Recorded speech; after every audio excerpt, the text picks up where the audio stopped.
গত পরশুদিন থেকে একটানা বৃষ্টি, এখন সকালবেলা একটানা বৃষ্টি। এই বৃষ্টির ফলে এই যে এখানে আমাদের বাড়িতে যাওয়ার রাস্তা পুরো পানি হয়ে গিয়েছে, সবুজ আসলো ভিজে গিয়েছে। আমরা যাচ্ছি হচ্ছে নলডাঙ্গা মাছ কিনতে। এখনো মাছ আসে পারিনি। চ্যাং মাছ কত করে? চ্যাং মাছ 200 টাকা। আর এগুলো কত করে বেচলেন? 150 টাকা পোয়া, 600 টাকা কেজি। এখনো মাছ এসে পারিনি, আস্তে আস্তে আসবে। এতে চ্যাং আর এই জায়গা পুঁটি। আর এখান কি একটু দেখি। ও সবই তাহলে এখন চ্যাং ধরা পড়ছে। ওইটা পুঁটি আর এখানে সব চ্যাং মাছ হচ্ছে। জিএল টিএল আর কিছু হচ্ছে না।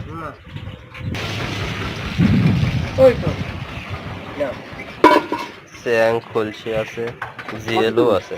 সবুজ পুঁটি মাছ এখানে অবশ্য পুঁটি না, পুঁটি আছে, জিএল আছে, খলসি আছে। 200 টাকা কেজি। সবুজ হাফ কেজি নিচ্ছে। শেষকালে না হলে আমি চ্যাং নিয়ে যাবো না, আমি পুঁটি নেব না। কাল 2 কেজি নিয়েছি পুঁটি।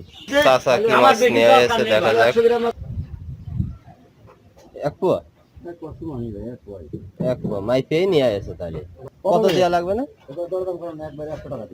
দেখবি তো কি মাছ আছে সেটা আমি তো দেখবো না। সব রকম আছে, কই আছে, পাকাল আছে, জিলা ট্যাংরা সব রকম আছে। দেখেন আচ্ছা দেন। 150 টাকা পড়া। আচ্ছা দেন। আমি নিলাম 100 টাকা। আজকে আর তেমন কোনো ভালো মাছ আসেনি, এই চ্যাং মাছ 200 টাকা কেজি।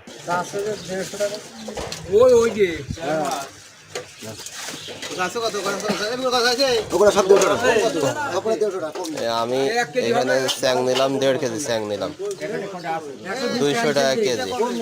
আর একটা মাছ এসে কিন্তু অলরেডি বিক্রি হয়ে গিয়েছে। আজকে মাছ কম তো, যার কারণে আসার সময় হচ্ছে না, বিক্রি হয়ে যাচ্ছে। এই যে ভাইরা নিয়ে নিয়েছে। হ্যাঁ এই যে মাছ লাগবে। এই মাছ কত করে? এবারে নিলে একবারে 800 টাকা কেজি। না একটু কম নিয়ে তুই নিবি করে নি নে। এই যে কেবল ভালো কয়টা মাছ হয়েছে, 800 টাকা কেজি। কথা বলা মতো মাছ না আজকে তো মাছ আসেনি। এগুলো সবুজ 800 টাকা করে নিল 3 পোয়া। 8 বলে কিনতেন, ডাবল দিয়ে দেন। 600 টাকা।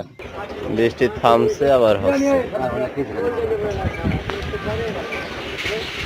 এখানে প্রায় 2 কেজি মতো চ্যাং আছে। এটা 200 টাকা কেজি নিয়েছে।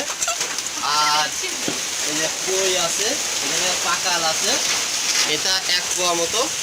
এগুলো 400 টাকা কেজি, মানে 1 পোয়া 100 টাকা। আর চ্যাং 2 কেজি মতো হবে না, এটা 300 টাকা। 200 টাকা কেজি কিন্তু হবে না 2 কেজি মতো। কই দেখা? কই এই যে একটা অনেক বড় কই।